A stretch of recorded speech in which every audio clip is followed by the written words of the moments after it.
शाळेचे नाव जिल्हा परिषद प्राथमिक आदर्श शाळा देवळी वनी इयत्ता 5वीं। खुदी को कर बुलंद इतना के हर तकदीर से पहले खुदा बनने से खुद पूछे बोल तेरी रजा क्या है। असू द्यावे आपल्याकडे स्वप्न एक ध्येय वेडे चालण्याचा ध्यास आणि डोळे सूर्यापुढे चालण्याचा ध्यास आणि डोळे सूर्यापुढे। उपस्थित मान्यवर गुरुजन आणि माझ्या बंधू भगिनींनो, माझा विषय तुमच्या लक्षात आलाच असेल। अर्थातच माझा विषय आहे माझं स्वप्न। स्वप्न ज्याला इंग्रजीमध्ये ड्रीम म्हणतात, त्याच स्वप्नाविषयी भारताचे माजी राष्ट्रपती भारतरत्न डॉक्टर APJ अब्दुल कलाम यांनी हे म्हटले आहे। सपना कोई ऐसी चीज नहीं जो आप सोते समय देखते हैं, यह कुछ ऐसा है जो आपको सोने नहीं देता।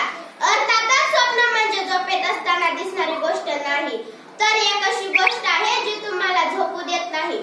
माणसाला स्वप्न बघता आलंच पाहिजे। नुसतं स्वप्न बघता आलं पाहिजे असं नाही, तर ते पूर्ण कसं होईल याचा विचार करता आला पाहिजे। असं आपणच नाही तर आपल्यापेक्षा श्रेष्ठ असे सगळेच लोक म्हणत असतात। काही लोक म्हणतात भलतं सलतं स्वप्न पाहू नको, पण माझं तर म्हणणं असं आहे, ज्याला स्वप्न बघता येत नाही तो माणूसच नाही। कारण स्वप्न बघण्यासाठी संवेदनशील मन असावं लागतं, आणि ज्यांच्याकडे असं तीव्र संवेदनशील मन असतं ते माणसं आपल्या स्वप्नपूर्तीसाठी वाटेल ते करतात, इतरांपासून आपल्याला वेगळं करतात। पण संवेदनशीलता मन नसणारी माणसं अदांतरित राहतात, ना धड इकडे ना धड तिकडे अशीच त्यांची अवस्था असते। स्वप्न हे थोडेसे हटके असले पाहिजे। इयत्ता 7वीला मराठीत एक पाठ आहे, त्या पाठाचं नाव आहे स्वप्न विकणारा माणूस।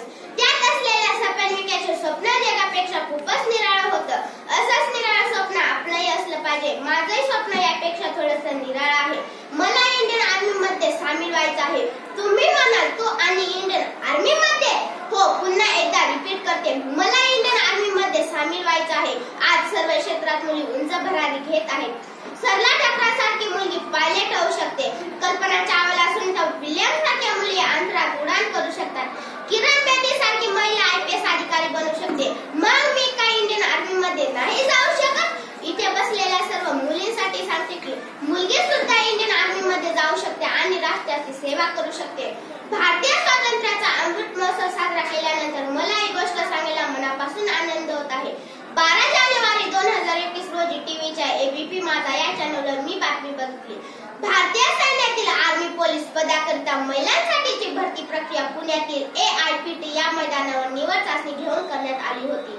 लहानपणापासूनच माझा आवडता खेळ आहे बंदूक आणि देशासाठी लढणारे छोटे छोटे सैनिक। असं कुठे लिहिलेलं आहे की मुलीने बाहुली सोबतच खेळलं पाहिजे? मोबाईलवर सुद्धा मी शत्रू सैन्यासोबत लढण्याचा खेळ खेळले आहे, पण माझे पप्पा मला तो खेळ खेळू देत नाही।